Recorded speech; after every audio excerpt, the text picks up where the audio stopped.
In 2019, in a small town on the outskirts of Rajahmundry, Andhra Pradesh, a man disappeared without a trace.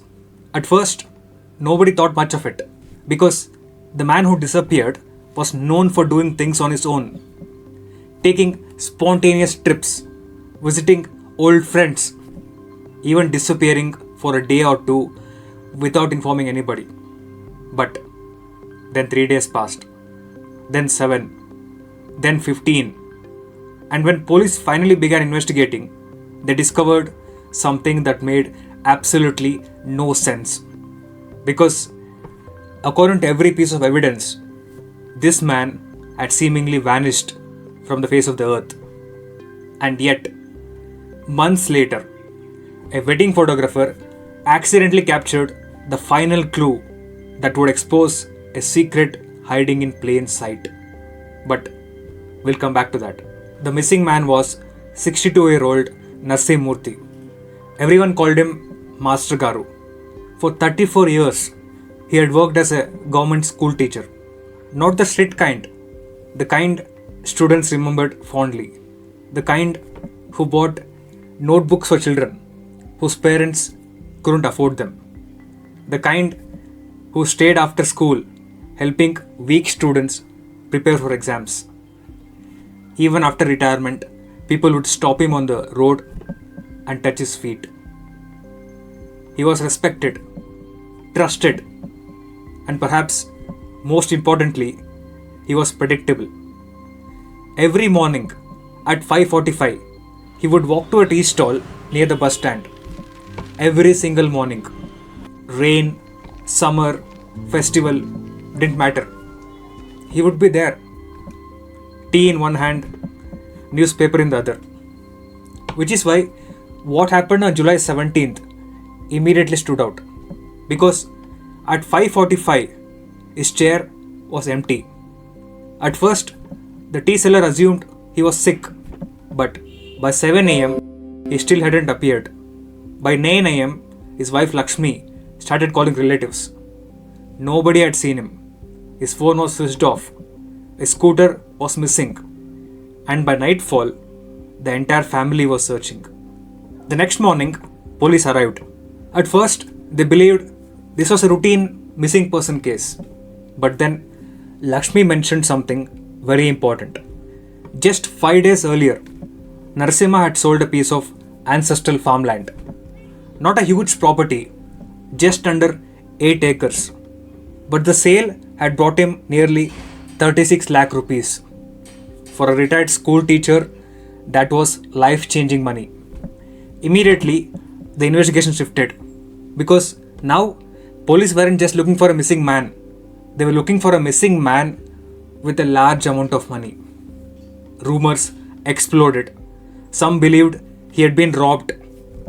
Others thought he'd run away. A few whispered he had secret debts. But nobody actually knew. The only thing everyone agreed on was this. Master Garu would never leave his family without saying a word. Never. Then something strange happened. A local property broker named Ramesh began helping the family. A lot. He organized searches, printed posters, visited police stations, called reporters. He even spent his own money helping distribute flyers. People praised him. Some said, "Thank God Ramesh is involved," because Ramesh had been the person who arranged the farmland sale. He knew all the details and he seemed genuinely concerned. For the next 2 months, the case went nowhere. No sightings, no bank activity, no calls, no clues, nothing. And then, one afternoon, a police constable noticed something odd. When officers interviewed everyone connected to Narasimha's final week, their stories mostly matched, except for one person, Ramesh. Every time he retold events, small details changed. Tiny details, the kind most people wouldn't notice. But investigators did. One time he said he last saw Narasimha at 3 pm. Another time he said 4 pm. One statement mentioned a phone call, another didn't. Individually, these differences meant nothing, but together they created suspicion.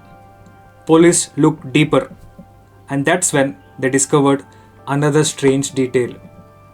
The day Narasimha disappeared, Ramesh had made 23 calls to the same number. 23 in a single day. The number belonged to a man named Ravi, a mechanic, and a man with a criminal record. When police approached Ravi, he seemed terrified. Not nervous, terrified. His hands shook, his voice cracked, and investigators immediately knew he was hiding something. But they couldn't prove what. Not yet. Then the case went cold again. Weeks became months. The family lost hope. The town moved on. And then a wedding happened. In December, a large wedding took place in a neighboring village. Hundreds attended. The event lasted nearly 12 hours.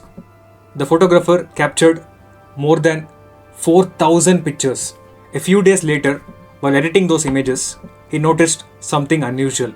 In the background of one photograph, far behind the wedding stage, stood an abandoned rice mill. Most people would never have noticed it.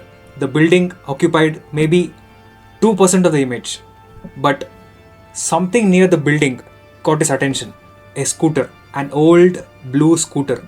The photographer zoomed in, then zoomed in again, and suddenly felt cold because he recognized it. Everyone in the town recognized it.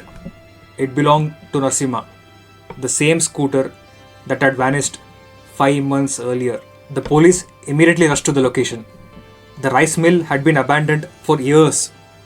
Broken windows, rusting machinery, wild vegetation growing through cracks in the concrete.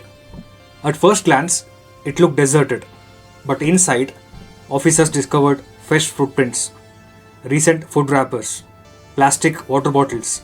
Someone had been there recently. Then, an officer noticed something even stranger. One room contained a wall that looked newer than everything around it. The paint didn't match. The cement didn't match. It was subtle, but definitely different. The officer knocked on the wall. Solid. Then another section. Hollow. The room suddenly became silent. Workers brought tools. The wall was broken open, and behind it, they discovered a hidden chamber. Inside the chamber were dozens of items. Old documents, property papers, a wallet, prescription medicines, reading glasses, and every single item belonged to Narasimha. But there was something else. Something that immediately shocked the investigators. There was a calendar on the floor, open to July, the month Narasimha disappeared. And one date had been circled repeatedly in red ink, July 17th. Police now knew one thing for certain. Narasimha had been inside this building. The question was, why? Investigators returned to Ramesh, this time aggressively, and almost immediately his confidence disappeared. Hours into questioning, detectives confronted him with evidence from the rice mill. Ramesh denied everything, then denied less, then stopped answering, and finally he asked for water. The next morning, Ramesh finally broke, and what he revealed stunned everyone. Months earlier, when Narasimha's land sale was being finalized, Ramesh learned exactly how much money the retired teacher would receive, 36 lakh rupees. To Ramesh, who was drowning in debt, that amount seemed unimaginable. At first, he simply envied him. Then he became obsessed. Then he began planning. His original idea was fraud, forged documents, steal part of the payment. Nothing violent, but every attempt failed. Narasimha was careful, meticulous, impossible to trick. So Ramesh created a new plan. A meeting, one final discussion regarding land paperwork at the abandoned rice mill. Just 30 minutes, that's all. Narasimha trusted him completely. Why wouldn't he? They had known each other for years. When Narasimha arrived at the rice mill, Ramesh and Ravi were waiting. The goal was simple. Pressure him into transferring money. Scare him. Take what they wanted.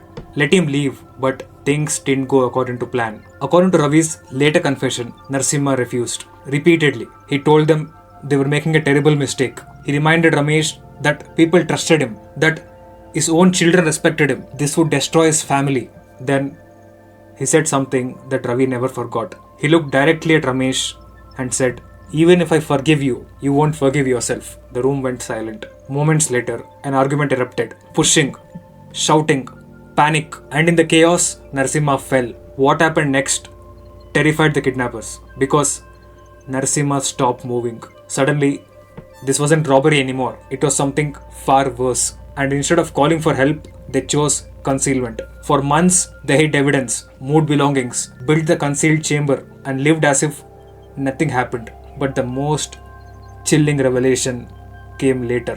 When police searched Ramesh's phone, they found hundreds of photographs, normal photographs, property sites, land records, family functions, nothing unusual until they discovered one image taken at 8:17 pm on July 17th. It showed the exterior of the rice mill. At first glance, it seemed meaningless. Then, investigators zoomed in. Standing near one of the windows, barely visible in the darkness, was Narasimha, alive, looking directly toward the camera. Nobody knows whether he realized what was about to happen.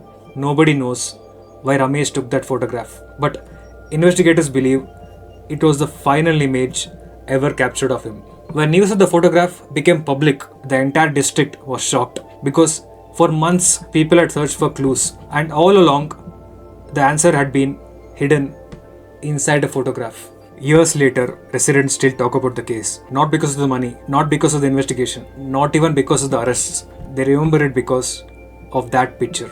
A blurry figure standing in a dark window, looking out, frozen in time. And perhaps the saddest detail of all was discovered by Narasimha's daughter. A week after the case was solved, she found a receipt tucked inside one of his books. It was dated the day he disappeared.